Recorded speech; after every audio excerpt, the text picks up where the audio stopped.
नारायण हरि। साथियों, मैं आज के वीडियो में आपको एक कबीर जी का बहुत ही दुर्लभ वाणी,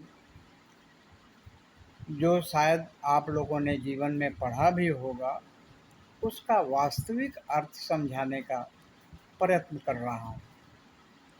कबीर जी ने एक जगह कहा हुआ है, पोथी पढ़ पढ़ जग मुआ, पंडित भया न कोई, ढाई आखर प्रेम का, पढ़े सो पंडित को।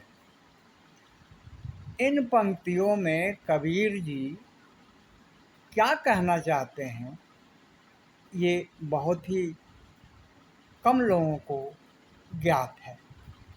मुझे भी इन पंक्तियों का मतलब 32 साल की अवस्था में समझ में आया, जब मैं साधना के क्रम में गृह का परित्याग कर दिया था। अक्सर मैं ये सोचता था, कबीर जी आखिर इन पंक्तियों में क्या संदेश देना चाहते हैं। कबीर कोई कवि नहीं थे, कबीर एक संत थे, ब्रह्म ज्ञानी थे, और ब्रह्म ज्ञानी के जबान से निकला हुआ शब्द एक शास्त्र होता है। उन्होंने जरूर ही कोई रहस्यमयी चीज कहा होगा। आइए अब जानते हैं कि इन पंक्तियों में कबीर जी क्या उल्लेख करना चाहते हैं। कबीर जी ने कहा, पोथी पढ़ पढ़ जग मुआ, पंडित भया न को। जिस जमाने में कबीर जी हुआ करते थे, उस जमाने में पोथी नाम से जाना जाता था, या पोथी संज्ञा के नाम से कहा जाता था वेद पुराण इत्यादि शास्त्रों को। और उस जमाने में जो लोग वेद की अध्ययन करते थे, पुराणों का अध्ययन करते थे, और जो उसमें पारंगत होते थे, उन लोगों को बड़ा ही श्रद्धा की दृष्टि से देखा जाता था। लेकिन कबीर जी उन लोगों को ये संज्ञा दे रहे हैं, ये बता रहे हैं कि पोथी पढ़ पढ़ जग मुआ, पंडित भया न कोई। ये उनका अपना अनुभव था कि आप चाहे लाख पोथी पढ़ लो, लाख वेद पढ़ लो, लाख पुराण का अध्ययन कर लो, लेकिन आप पंडित नहीं हो पाओगे। अब सवाल ये होता है कि कबीर जी पंडित किसको कहना चाहते थे। इसको इस तरह से समझिए, जैसे कोई बच्चा नर्सरी क्लास से एजुकेशन लेना शुरू किया, तो साल के अंत में नर्सरी क्लास का एग्ज़ाम दिया और उसको एक सर्टिफिकेट दे दिया जाता है कि साहब आप जो है नर्सरी क्लास पास कर गए। उसी तरह जब मैट्रिक का एग्ज़ाम दिया जाता है, तो मैट्रिक के एग्ज़ाम के उपरांत स्कूल बोर्ड एक सर्टिफिकेट प्रदान करती है कि साहब आपके पास उतनी योग्यता आ गई जितना 10th क्लास में आना चाहिए, प्रमाणित कर देता है। उसी तरह जब आप ग्रेजुएशन करते हैं, तो हमारी ये जो लौकिक दुनिया है, आपको एक सर्टिफिकेट प्रोवाइड कर देती है कि आप अमुक सब्जेक्ट में, अमुक विषय में आप ग्रेजुएट हो गए, स्नातक हो गए। इसी तरह से जब आप पीएचडी करते हैं, तो ये लौकिक दुनिया आपको एक सर्टिफिकेट प्रोवाइड करती है कि साहब आप इसमें इस विषय में महारत हासिल कर लिया, आप विद्वान हैं, प्रोफेसर हैं, प्रख्यात व्याख्याता हैं, इत्यादि इत्यादि। ये सारी डिग्रियां जो है एक तरह की उपाधि है। तो उस जमाने में भी कबीर जी कहते हैं कि पोथी पढ़ पढ़ जग मुआ, पंडित भया न कोई। पंडित उस जमाने में विद्वता की एक उपाधि थी। कोई जाति नहीं, उपाधि। विद्वता यानी विद्वता की एक तरह से उपाधि थी। तो उस उपाधि का मतलब ये हुआ कि उस उपाधि के पद पर कोई भी मनुष्य अपने जीवन काल में वेद पुराण इत्यादि शास्त्रों का अनुभव करके मर खप जाता है, लेकिन उस पद पे कोई पहुंच नहीं पाता है। अब सवाल यह है कि पंडित कहते किसको हैं?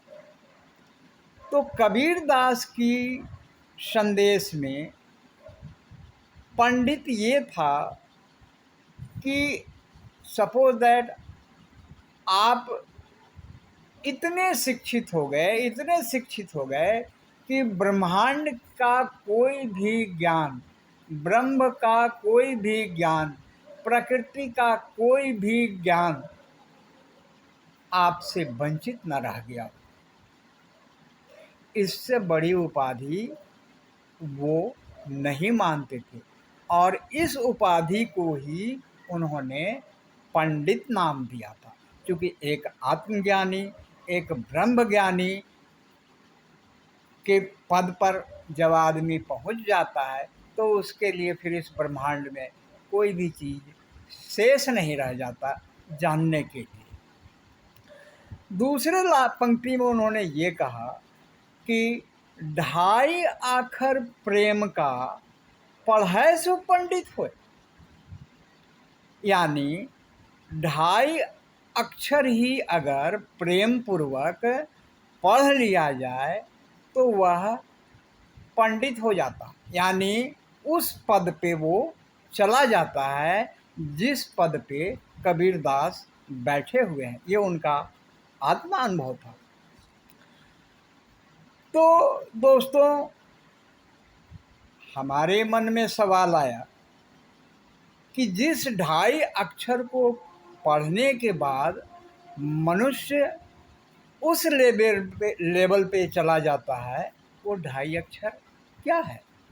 मैंने बहुत बहुत श्रम किया, बहुत खोज किया, बहुत वेदना के साथ अपने अंतरात्मा में झांका, प्रकृति से पूछा, संतों से पूछा, अंततः मुझे स्वयं में मिला।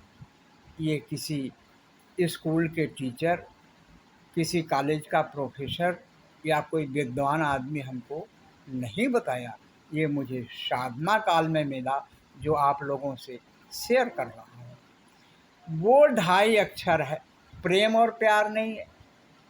प्रेम ढाई अक्षर नहीं है और प्यार भी ढाई अक्षर नहीं है। जो ढाई अक्षर कबीर जी बता रहे हैं वो विशुद्ध ढाई अक्षर है। क्या है? स, आधा त, य, सत्य। ये विशुद्ध ढाई अक्षर है। और इसी ढाई अक्षर को पढ़ने का मतलब हुआ इसको धारण करना। संत कबीर जी ने इसी को पढ़ा था, ढाई अक्षर। नानक जी ने ढाई अक्षर को ही पढ़ा था। रामकृष्ण परमहंस ने ढाई अक्षर को ही पढ़ा। अब आपको मैं बताता हूँ कि ढाई अक्षर क्या है। तो सत्य, सत्य की क्या परिभाषा होती है? इसको वैसे तो मैं सत्य का विवरण मैं आपको बता नहीं सकता, क्योंकि चारों वेद और 18 पुराण ये सभी सत्य का विस्तृत रूप है। लेकिन आपके समझने के लिए मैं इसको एक छोटा सा फोकस दृष्टांत देना चाहता हूँ। सत्य वचन, सत्यनिष्ठा, सहयोग, सत्कर्म, समभाव, सद्भाव, शिष्टाचार, सदाचार, सहिष्णुता, संघर्ष इत्यादि इत्यादि, ये सभी सत्य के स्वरूप हैं। यानी सत्य का अनुसरण रोम रोम से होना चाहिए।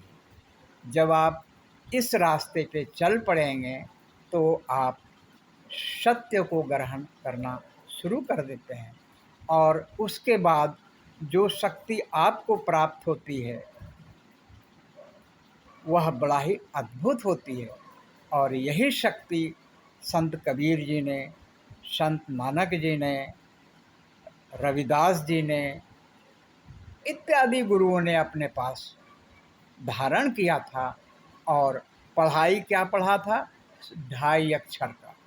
तो दोस्तों, अगर इन बातों में आपको वजन महसूस होता है, आपको लगता है कि टीचर महोदय, शिक्षक ने जो स्कूल में जो बच्चों को पढ़ाते हैं कि प्यार और प्रेम 2.5 अक्षर है, तो आप खुद ही इसका अनुभव करें कि इन बातों में ज़्यादा सच्चाई है या स्कूल में पढ़ाए गए मास्टर के द्वारा ज़्यादा सच्चाई है।